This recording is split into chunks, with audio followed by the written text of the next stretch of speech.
Alright, hello guys. The start of that video was to show that I am not a piss random for the people that are new to my channel. That's just a little montage of what I'm looking like right now. So all these ideas are obviously proven to be true now because of how great and lean my physique is.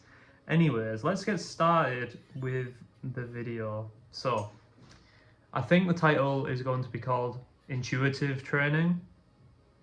Now, was this a concept I made up while driving to the gym? Possibly, but the ideas behind it are pretty important. So, essentially, what this new philosophy of training is for me is going to be passive progressive overload. Now, what sparked this idea to begin with? Well, there was two YouTubers I've been watching, one called Basement Bodybuilding and the other called Jonathan Warren. Now, Basement Bodybuilding, he kind of niches towards intermediate lifters to advanced lifters, and he talks about different concepts on such niche topics. Anyways, one of the things he was exploring in his videos is that people have been focusing too much on that black and white progressive overload, which is what I found myself to be within. And the focus he takes now is focusing on getting those grindy reps at the end, and that sort of relates to Hahnemann and Eminem's size principle. You guys might know what that is, but essentially higher force, higher motor unit, larger muscle fibers recruited, which have the better potential for growth. You don't really need to understand the science behind it. You just need to know that essentially training hard is what's going to allow that to happen. Now, the other YouTuber, Jonathan Warren, he sort of talks about this model, ECM, expansion, compression. It's pretty cool. Keeping a stacked pelvis, rib cage, that sort of shabam. And he also talks about the concepts of you are a product of how you train, and how you train is how you end up looking aesthetically, which makes sense to me, which is why I have changed my philosophy of training to this sort of what I'm going to call it is intuitive training. So let's begin on why I'm doing this. So the first reason is in my training I was focusing too much on progressive overload, which I spoke about earlier, and this made me realize that my sets that I was doing, I was chasing that logbook number. Every week, every session, I would try and no matter what, improve on either a rep or a weight addition in any way.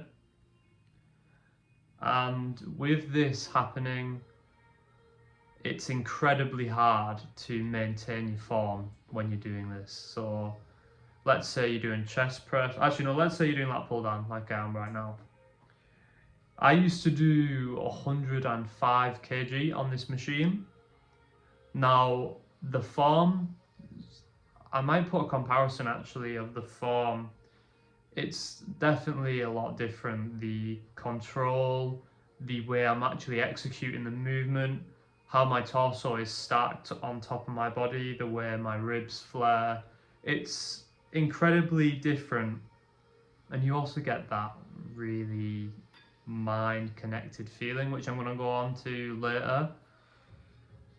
But yeah, so the sets I would chase would be primarily for a weight increase or a rep increase, and I would just stop the set as soon as that would happen. So even if I haven't reached 0 RIR, 1 RIR, I would just stop, because in my eyes, I have accomplished what I have done. I have accomplished what I wanted to achieve within that set, which is progressive overload.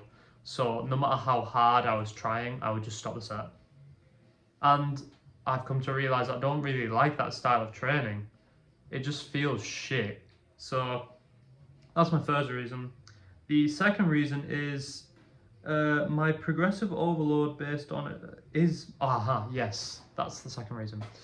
Is the progressive overload that I was achieving based on muscle adaptation or form related? So all this jargon mumbo jumbo means is, are you really getting stronger because you're getting bigger, or are you getting stronger because you're changing your form? Now, as a bodybuilder, which is what I'm doing, I'm not chasing strength. Well, I shouldn't be chasing strength anyways, because I just want to be an aesthetic mofo. So the question was, is it progressive overload because of muscle adaptation, meaning myofibrillar addition, meaning bigger muscle, or was it because my form was changing? Most of the time, like, I wouldn't realize it, but it was my form that was changing, which is not what we want. We want the progressive overload to come from muscle hypertrophy, and muscle hypertrophy takes so long. So it's one of those things where, yeah, you might not be progressing now every week or every session, which isn't a problem because you're chasing the stimulus now. That's what I'm going to be doing anyways, chasing the stimulus instead of chasing that progressive overload, which is why I've come to the term of passive progressive overload, which essentially means progressive overload is going to come as a byproduct rather than progressive overload being the goal. Because for a bodybuilder, the goal is to get as big as possible, and progressive overload is a byproduct of getting bigger, but it shouldn't be the meat and potatoes of your lifting. And the third reason for why I am now taking intuitive training up is because it just feels a whole lot better. Like, I mean, I remember comparing this session comparing this session to all of my other upper body days. I am now failing because of the muscle, primarily the target muscle. Like for this side delt cable raise, it just looks beautiful.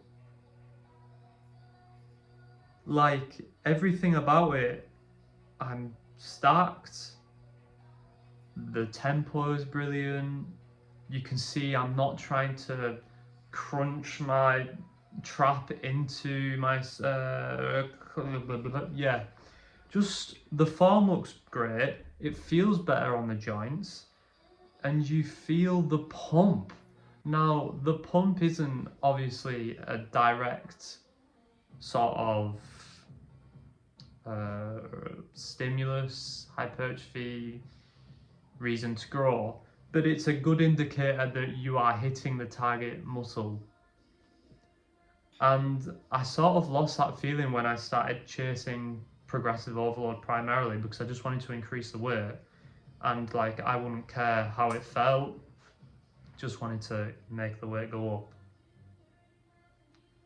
But yeah, that's pretty much the main three reasons why I'm going to stop chasing progressive overload. I might even just stop tracking my lifts altogether.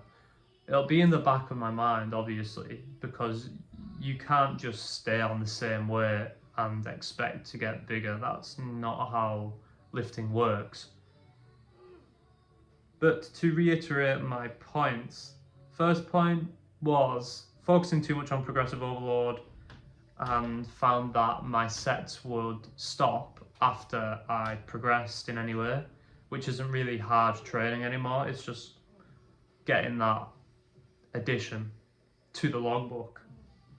The second reason is the progressive overload based on form or muscle adaptation, i.e. hypertrophy, which is what you want, hypertrophy, not because of form. If you're changing your form to get stronger, then that's no longer your muscle, it's the connective tissue, joints, etc. that's taking the load. And the third reason, it just feels better. Like, you can't tell me that mind muscle connection has no involvement in hypertrophy at all. Like, I'm feeling it so much better in the primary muscle mover. Why would that not indicate that it's going to grow, given that I'm training extremely hard? And that's another point actually I wanted to make. If you're going to do this style of training, you are going to have to train hard. You can't half-ass it. You can't just progress and then say, yeah, that's it. You're going to have to struggle on those last reps. You're going to have to involuntarily slow down whilst applying maximum force, which is the force velocity curve. You're applying as much force, but you're going super slow, meaning higher motor unit, blah de blah de blah. Again, you don't need to understand the science behind it. You just need to understand that those slow grindy reps is what you want. You don't want to do the partials. You don't want to do the drop sets, any intensifiers of that sort, because half the time, actually no, every time, I'm going to be brutally honest, if you are doing a straight set to failure, 0 RIR, you are not going to be able to do partials with any intent at all. And same goes for drop sets, that sort of thing. You should just be able to get everything you need out of a straight set, given that you're going really hard. So I hope you found some form of use watching this video. And it's not really an experiment. This is just going to be how I'm going to start training for the next couple of months, see how it goes. Because bodybuilding it's a great way to just experiment for yourself instead of just blindly listening to others. So again, don't blindly listen to me. Take what I have said and introduce it into your own training and see how it feels for you.